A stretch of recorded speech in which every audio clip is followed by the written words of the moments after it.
இது ஃபர்ஸ்ட் மலேசியாவின் செய்திகள் உங்களுக்காக.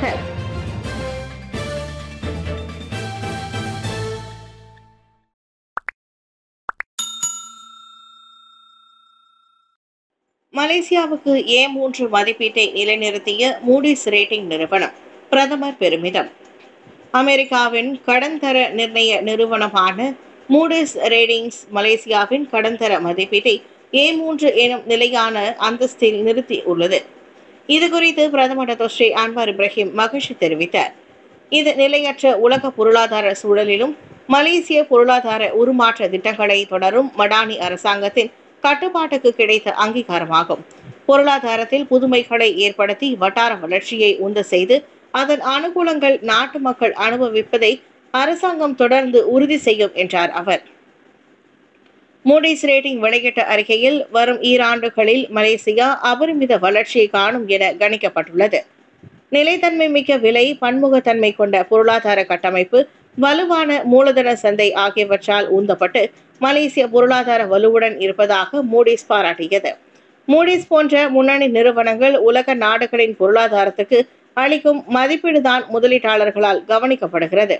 எந்த முதலீட்டாளரும் ஒரு நாட்டில் முதலீடு செய்வதற்கு முன் அந்நாட்டுக்கு மேற்கண்ட நிறுவனங்கள் அளித்துள்ள கிரேடு தரத்தை கவனித்து செய்த பிறகே முதலீடு செய்வார்கள் என்பது குறிப்பிடத்தக்கது. வரலாறு படைத்த ஸ்ரீ செல்வ விநாயகர் ஆலயம் நாட்டிலேயே முழுக்க டிஜிட்டல் மயமாக்கப்பட்ட முதல் ஆலய நிர்வாக முறை. நாட்டிலேயே முதல் முறையாக முழுக்க டிஜிட்டல் மயமாக்கப்பட்ட நிர்வாக முறையை கொண்ட ஆலயமாக ஸ்லாங்கூர் கிளான் ஸ்ரீ செல்வ விநாயகர் ஆலயம் திகழ்கிறது. அதிநவீன சுய கியாஸ்க் இயந்திரத்துடன் பக்தர்களின் வசதிக்காக செயலியும் உருவாக்கப்பட்டுள்ளது.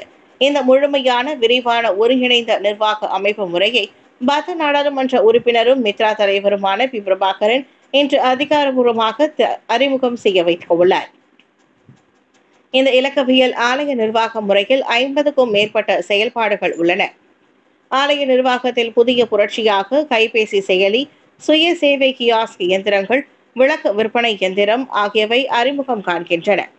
ஆக மொத்தத்தில் ரொக்கமில்லா மற்றும் டிஜிட்டல் மயமாக்கப்பட்ட இந்த நிர்வாக முறை அர்ச்சனை, உபயம், பிரசாதம் உள்ளிட்ட வழிபாட்டு நடவடிக்கைகள், ஆலய மண்டப முன்பதிவு வசதி, மெய்நிகர் பூஜை பங்கேற்பு, பிரசாத விநியோகம் வரை உள்ளடக்கியுள்ளது. இந்த டிஜிட்டல் நிர்வாக முறையானது ஆட்பல தேவையை குறைத்து நேரத்தை மிச்சப்படுத்தி கணக்கியல் மற்றும் நிதி மேலாண்மையை சீர்படுத்துவதற்கான புரட்சிகரமான இத்திட்டத்தை நனவாக்கியுள்ள கிராஸ்ப் சாஃப்ட்வேர் சொல்யூஷன் சென்ட்ரியான் பிரிகத் கூறியுள்ளது. பத்துமலை திருத்தலத்தில் இயங்கும் மின் படிக்கட்டுகள் கட்டுமான பூமி பூஜை விழா. உலக பிரசித்தி பெற்ற பத்துமலை திருத்தலத்தில் எஸ்கலேட்டர் என்னும் இயங்கும் மின் படிக்கட்டுகள் அமைக்கப்படும் கட்டுமான பணிக்காக பூமி பூஜை இன்று சிறப்பாக நடைபெற்றது. திருத்தல அடிவாரத்தில் நடைபெற்ற இந்த பூமி பூஜையை ஸ்ரீ மகா மாரியம்மன் தேவஸ்தானத்தின் தலைவர் தான் ஸ்ரீ ஆர் நடராஜாவின் துணைவியார் புவான் ஸ்ரீ மல்லிகா குத்துவிளக்கேற்றி துவக்கி வைத்தார். எந்த தடையும் இல்லாமல் பணிகள் நடைபெற்றால் 2026ஆம் ஆண்டிற்குள் இயங்கும் மின் படிக்கட்டுகளுக்கான பணி ஓரளவுக்கு முழுமையடைந்துவிடும் என தான் ஸ்ரீ நடராஜா நம்பிக்கை தெரிவித்தார். இதனைத் தொடர்ந்து தான் ஸ்ரீ ஆர் நடராஜா தலைமையில் பூமி பூஜை நடைபெற்ற நிலையில் அவர் செங்கற்களை எடுத்து வழங்க மஹிமா தலைவரும் தேவஸ்தான அறங்காவலருமான டாக்டர் சிவகுமார் அடிக்கல் வைத்து புதிய கட்டுமான பணியை துவக்கி வைத்தார். ஸ்லாங்கூர் மாநில மந்திரி பிசாரின் ஒத்துழைப்பில் இந்த திட்டம் ஆரம்பிக்கப்பட்டுள்ளது. அதே வேளையில் அனுமதிகளுக்கான வேலைகளும் நிலையாக நடைபெற்று வருவதாக டாக்டர் சிவகுமார் கூறினார். இந்த இயங்கும் மின் படிக்கட்டுகள் மாற்றுத்திறனாளிகள், முதியோர்கள் மற்றும் அனைத்து பக்தர்களுக்கும் மலைக்கோவிலுக்கு சென்று முருகப்பெருமானை வழங்க ஏதுவாக இருக்கும் என்பது நிச்சயம். சுங்கை சில்லிங் செல்ல மார்ச் முதல் பெர்மிட் தேவை. உலஸ்லாங்கூர் சுங்கை சில்லிங் செல்ல விரும்பும் பொதுமக்கள் அங்கு HSK எனப்படும் பாதுகாக்கப்பட்ட வனப்பகுதிக்குள் நுழைய பெர்மிட் வைத்திருப்பது மார்ச் 1 முதல் கட்டாயமாகும். நுழைவு பெர்மிட் தலா 5 ரிங்கிட் கட்டணத்தில் விற்கப்படும் என ஸ்லாங்கூர் காட்டு இலாக்கா இயக்குனர் அசர் அகமது தெரிவித்தார். ஒரு நாளைக்கு அதிகபட்சம் 500 பேர் மட்டுமே உள்ளே நுழைய அனுமதிக்கப்படுவர் என்றார் அவர். சுங்கை சில்லிங் காலை 8 மணி முதல் மாலை 6 மணி வரை திறந்திருக்கும். HSKவுக்குள் நுழைவதற்கான பெர்மிட்டுக்கு ரவாங் பெர்டானா அரசாங்க வளாகத்தில் உள்ள உலுஸ்லாங்கூர் காட்டு இலாக்கா அலுவலகத்தில் விண்ணப்பிக்கலாம். கிளானில் அமோனியா வாயு கசிவு 4 தீப்புண் காயம் ஏற்பட்டது. கலான் புலாவ் இன்டாவில் உள்ள உணவு தயாரிப்பு தொழிற்சாலையில் அமோனியா வாயு கசிந்ததில் 4 தீப்புண் காயங்களுக்கு ஆளாகினர். மேலும் 3 மூச்சு திணறல் ஏற்பட்டது. நேற்று மதியம் 12 மணிக்கு மேல் அச்சம்பவம் குறித்து தகவல் கிடைத்ததாக ஸ்லாங்கூர் தீயணைப்பு மீட்புத்துறை கூறியது. இதையடுத்து 16 பேருடன் புலாவ் இன்டா தீயணைப்பு வண்டிகள் சம்பவ இடம் விரைந்தன. தொழிற்சாலையில் அமோனியா வாயு குழாயின் வால்வு பகுதியில் கசிவு ஏற்பட்டது கண்டறியப்பட்டது. தீயணைப்பு வீரர்கள் வந்து சேருவதற்குள் தொழிற்சாலை நிர்வாகம் தீப்புண் காயங்களுக்கு ஆளான 4 சிகிச்சைக்காக மருத்துவமனைக்கு அனுப்பியது. மூச்சு திணறலுக்கு ஆளான 3 சுகாதார அமைச்சின் மருத்துவ குழு மருத்துவமனைக்கு கொண்டு சென்றது. சுங்கை பட்டாணியில் மறுசுழற்சி தொழிற்சாலையில் பெரும் தீ. சுங்கை கெடா பட்டாணியில் தாமன்ரியாவில் உள்ள மறுசுழற்சி தொழிற்சாலை இன்று அதிகாலை ஏற்பட்ட தீயில் 80 விழுக்காடு அழிந்து போனது. அதிகாலை 2:30 மணிக்கு தகவல் கிடைத்து தீயணைப்பு மீட்பு படையினருடன் டிஎன்பி பணியாளர்களும் போலீசாரும் உதவிக்கு வந்தனர். காலை 6 மணிக்குள்ளாக தீ கட்டுப்பாட்டுக்குள் கொண்டு வரப்பட்டது. தீ ஏற்பட்ட போது தொழிற்சாலையில் யாரும் இல்லாததால் உயிர் சேதம் தவிர்க்கப்பட்டது. தீ ஏற்பட்டதற்கான காரணம் கண்டறியப்பட்டு வரும் வேளை மொத்த சேதமும் மதிப்பிடப்பட்டு வருவதாக தீயணைப்புத்துறை கூறியது. பிட்காயின் சுரங்க மோசடி 8.5 மில்லியன் ரிங்கிட் இழப்பை சந்தித்த வீட்டு உரிமையாளர்கள்.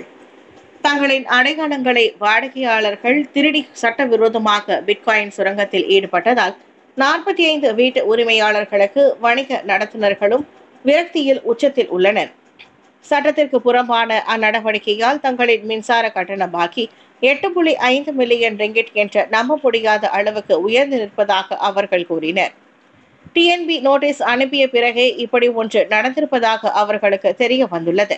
இதனால் அவர்களில் பலர் கடுமையான நிதி அழுத்தத்திற்கும் மன உளைச்சலுக்கும் ஆளாகி இருக்கின்றனர்.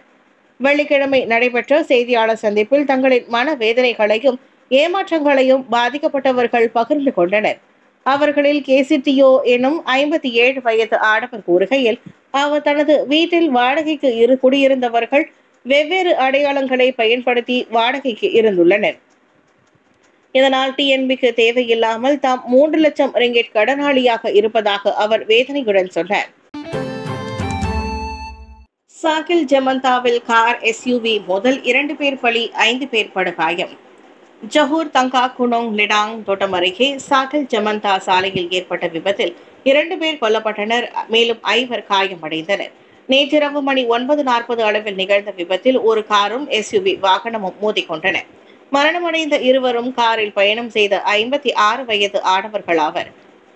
காயமடைந்த 5 இருவர் அக்காரில் இருந்தவர்கள். எஞ்சிய 3 எஸ்யூவி வாகனத்தில் பயணம் செய்தவர்கள். இருவரும் சிகிச்சைக்காக அருகில் உள்ள மருத்துவமனைக்கு கொண்டு செல்லப்பட்டனர். விபத்துக்கான காரணம் இன்னும் தெரிய வரவில்லை. அமெரிக்காவுக்கே முன்னுரிமை. வெளிநாடுகளுக்கான நன்கொடையிலும் கை வைத்த டொனால்ட் ட்ரம்ப். உலகின் மிகப்பெரிய நன்கொடையாளரான அமெரிக்கா அவசர உணவு தேவை மற்றும் இஸ்ரேல் எகிப்துக்கான இராணுவ நிதி உதவிகளை தவிர்த்து கிட்டத்தட்ட அனைத்து வெளிநாட்டு உதவிகளையும் முடக்கியுள்ளது. வெளிநாடுகளுக்கான நன்கொடைகளை கட்டுப்படுத்தும் அமெரிக்காவுக்கே முன்னுரிமை என்ற முழக்கத்தோடு டொனால்ட் ட்ரம்ப் அதிபராக பொறுப்பேற்ற சில நாட்களிலேயே அவ்வுத்தரவு வெளியாகியுள்ளது. நடப்பில் உள்ள நிதி உதவிகளை நீட்டிப்பது மீதான மறு ஆய்வுகள் முடியும் வரை புதிய நன்கொடைகள் எதுவும் பரிசீலிக்கப்படாது என வெள்ளை மாளிகை குறிப்பில் இடம்பெற்றுள்ளது. அவ்வகையில் அடுத்த 85 நாட்களுக்குள் அனைத்து வெளிநாட்டு உதவிகளையும் உள் ஆய்வு செய்ய வேண்டும். இந்த அதிரடி உத்தரவானது மேம்பாட்டு உதவிகள் முதல் இராணுவ உதவிகள் வரை அனைத்தையும் பாதிக்கும் என கூறப்படுகிறது. அதிகம் பாதிக்கப்பட போவது எனமோ யுக்ரைனியர்தான் இருக்கும்.